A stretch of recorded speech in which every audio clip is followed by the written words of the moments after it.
What's up, y'all? I said, what's up, y'all? Look at me when I'm talking to you, bro. Nah, I'm just messing with y'all, man. It's your boy Knockout Boxing 86 TV, and we in here. So check this out, bro. Before I get going on the video, smash my like button, subscribe to the channel if you're new here, share the video, turn on your notifications, and go follow me on Twitter at KOBoxing86TV. If you got a breakdown or if you got a prediction you'd like me to do, hit my email up, knockoutboxing86@yahoo.com. Don't forget that we live Monday, Wednesday, and Thursday night at 7:30 p.m. Central Time. And I'm also live Sunday mornings with KQKC Boxing Network, Sunday mornings at 9 a.m. Central Standard Time. And please join the channel for access to exclusive content. And just join the channel and become a member because you want to help the channel grow. And by doing that, man, I get to give y'all more content. I get to spend more time creating content if you can continue to support the channel by joining the channel and becoming a member. But let's get it popping and get into our video. Devin Haney has spoke on the Ryan Garcia, Gervonta Tank Davis fight. Let's talk about what he had to say in this video, bro. He say this, man. Devin Haney says, I think it's a good fight. Ryan has got the height, the length, the speed, but Tank has that power. He has that neutralizer. He has that experience. He's been tested and been proven. The safe bet would be Tank, but you can't count Ryan out as well. He has speed, he has power, and I don't think he's scared. He's coming in there to win. We've seen Tank go down in rounds. We've seen a comeback in a knockout, but we haven't seen what he can do when he can't against a puncher that he can't just sleep on. If Tank were to blow him out of the water, we wouldn't be surprised. Yeah, but it all starts with Loma, and once I'm victorious there, the winner we would look to face. Talking about Tank and Ryan winning. He says the fight is definitely going to happen, and now he's talking about him and Loma. So Devin Haney said he won't Tank and Ryan winning next. Love to hear that, but let's focus on specifically what he said about the Tank Davis versus Ryan Garcia fight, because that's the purpose of this video. First and foremost, bro, Devin Haney is giving Ryan Garcia credit. This is bad news for Devin Haney fans. Give me a minute. I'll be right back. Alright, my bad, we back. Now, the reason that it's bad news for Devin Haney fans, because you can no longer push the narrative that Tank Davis versus Ryan Garcia is a trash-ass fight.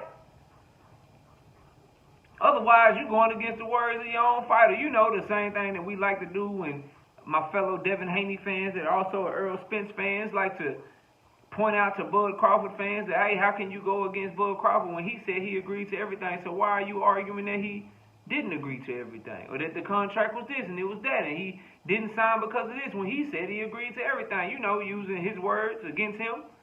Well, now you can no longer parrot and try to push this narrative that Gervonta Tank Davis versus Ryan Garcia is a trash-ass fight. You can't do that. You can't do that. And the reason that you can't do that is very simple. Very, very simple.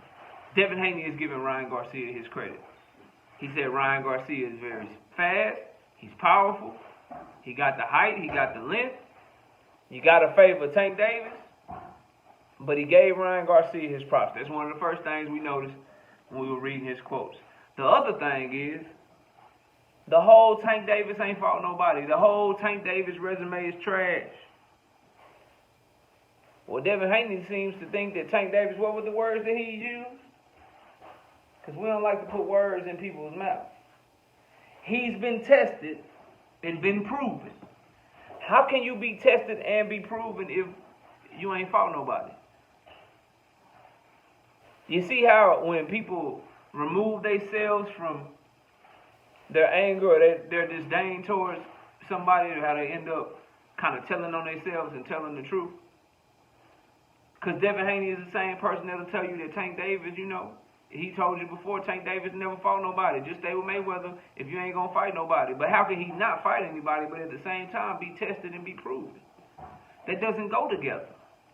If you ain't never fought nobody, that means you ain't never been tested. If you ain't never fought nobody and you ain't never been tested, then that means you ain't never been proven. But you can't never fought nobody and been tested and been proven at the same time, because if you ain't never fought nobody, what were you getting tested against? If you ain't never fought nobody, what did you prove in beating the people that you beat? So he kind of let the cat out of the bag, and so that is again bad news for the Devin Haney fanatics that love to argue against Gervonta Tank Davis to uplift Devin Haney, because now your guys letting you know that the narrative of Tank Davis ain't never fought nobody, that shit don't rock either.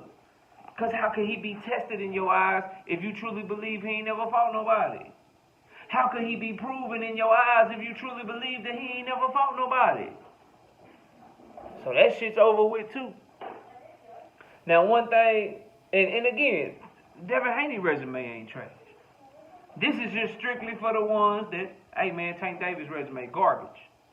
Devin Haney got a way better resume than Tank Davis. Like, all right, bro, let's talk about it and dissect it. Both of them ain't fought the ones that's gonna really push their resume over the top. Like for Tank Davis, we need more than Jose Pedraza. I agree. For Tank Davis, we need more than Mario Barrios. I agree. But what y'all try to push back at me is when I say for Devin Haney, bro, I need more than George Kambosos. Oh, no, Gal, bro, that made him undisputed, man. He got all the belts. That made him this. He proved everything. Now I need more than George Kambosos.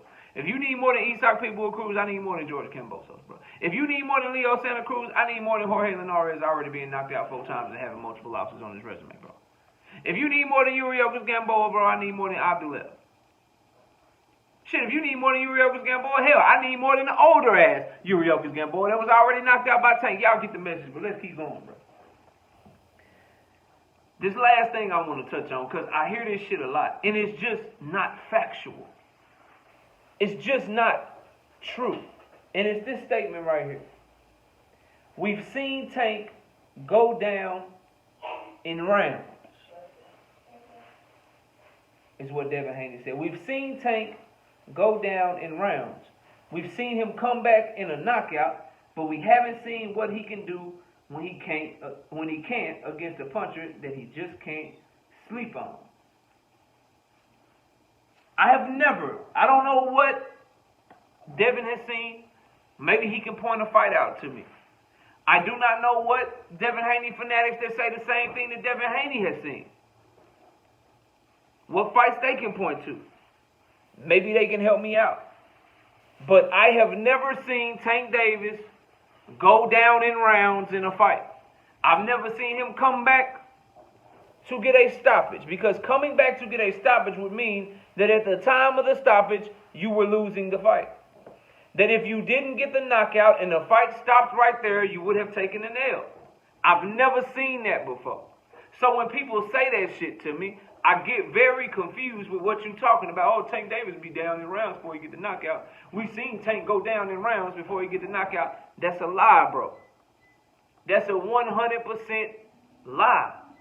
And just, in case you don't believe me, if the fight with Hector Luis Garcia would have got stopped before Tank got the knockout, Tank would have won by unanimous decision. He was up 78-74 and 79-73 on 2 scorecards at the time of the stoppage. When Tank Davis stopped Rolly Romero, if the fight would have just stopped and went to the scorecards at that time, Tank Davis would have won a majority decision. He was up 49-46 on one scorecard, 48-47 on another, and he was down 47-48 on another scorecard. So he would have won, not majority, split decision. He would have won that fight if not for the stoppage. Isak Pitbull Cruz, he won by unanimous decision. Mario Barrios, if he didn't get the stoppage and it had to go to the scorecards, Tank Davis would have too won that fight by unanimous decision. He was up 96-92 on 2 scorecards, and he was up 97-91 on another scorecard. Leo Santa Cruz, at the time of the stoppage, if Tank Davis didn't get the knockout, Tank Davis would have won that fight by unanimous decision. He was up 48-47 on every judge's scorecard at the time of the stoppage. Yuriorkis Gamboa, he was way up on the scorecards at the time of that stoppage. 109-98 on 2 of them, and 109-97 on another one. Okay? We don't have to talk about Ricardo Nunez, Hugo Ruiz, Jesus Cuellar, or Francisco Fonseca. We know he wasn't nowhere near down on those scorecards. So the fights that people point at are mainly like Leo Santa Cruz, Mario Barrios, Rolly Romero. Those are the 3 fights that people point to. Oh, we seen Tank Davis down on the scorecards. Tank Davis was down before he got the knockout. That's just not true. If he didn't get the knockout and they stopped all those fights at the time that he got the knockout and went to the scorecards, he'd have still won all these fights. So where are these mythical fights, these imaginary fights, these These fights that don't exist, where are these fights where he goes down in rounds and then has to come back to get the knockout? Where are these fights at? Please let me know what fight in the comment section. So that's just a narrative that I think Devin Haney is just repeating. That's a narrative that he's just repeating that his fans like to echo and parrot and say a lot. But when you look at the actual factual data, that shit rhymed. That was a bar. When you look at the actual factual data, it tells you that Tank Davis was never down in those big fights that people talk about. Leo Santa Cruz was piecing him up. If he didn't knock Leo Santa Cruz out, he would have won the fight. But he was up on everybody's scorecard when he knocked him out. And winning the round that he knocked him out in my opinion. But that's opinion, so we'll take that out. And we'll just go with the facts. At the time of the stoppage, if they went to the judges' scorecards, he would have still won the fight against Leo Santa Cruz by unanimous decision. So, where was he down in that fight? Did he have to come back to get the knockout in that fight? No. That didn't happen, bro. Mario Barrios, man, Tank was losing that fight, man. Tank was losing that fight. You see them unofficial scores, man? Tank was losing the fight. Even Floyd said that he came to the damn thing and he was losing the fight, man, because Floyd told him he was losing the fight. He was down on the scorecards. Mario Barrios was outboxing him. In reality, at the time of the stoppage, it was Mario Barrios that needed a knockout to win. Tank Davis was comfortably up on every judge's scorecard at the time of the stoppage. So, reverse that shit. Mario Barrios was the one that was down on the cards that needed to get a knockout, but he ended up getting his ass knocked out. Not the other way around, bro. People get revisionist history. Oh, Rolly Romero was winning. Rolly Romero was winning the fight. He was winning every round. Hey, but I'm looking at the scorecards right now. Tank Davis would have won the fight if he went to the scorecards, too. So how was he down? Oh, man, he was still down, man. Like, man, come on, man. He was down. He was down. Nah, but I'm looking at him right now. It's on box rec for everybody to see. Man, all right, man. Hector Luis Garcia, man. He was touching Tank a lot, man. He was winning rounds off of Tank, man. He was really beating Tank ass, man. Tank just got the stoppage, though, but Tank was losing that fight, yeah, but he was up, like, 4-5 rounds on every judge's scorecard. He would have won a unanimous decision at the time of the stoppage without getting a knockout.